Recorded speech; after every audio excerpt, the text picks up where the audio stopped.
With respect to Asian adoption of machine translation, in terms of research, it's being adopted very, very heavily, not just by universities and academia, but also actually within companies. We're seeing a lot of work going on in companies and organizations trying out a lot of the free and open toolkits, which is a great thing.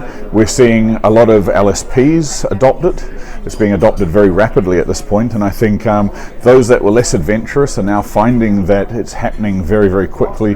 For mainstream languages like Chinese, Japanese, Korean, it's already quite well established.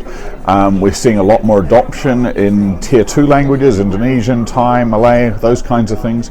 But where we're seeing a new movement is in areas that are being very specialized. So for example, right now we're getting a huge amount of interest in the area of subtitling.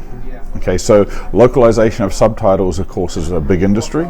It's changing a lot, and with the new growth from things like Netflix, iFlix, various other players coming to the market, Disney, Hulu, and all those kinds of things, demand is going up.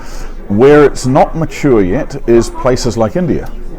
So India still has quite a long way to go, especially across the Indian languages within the country, not necessarily English into Hindi or other Indic languages, but across each other.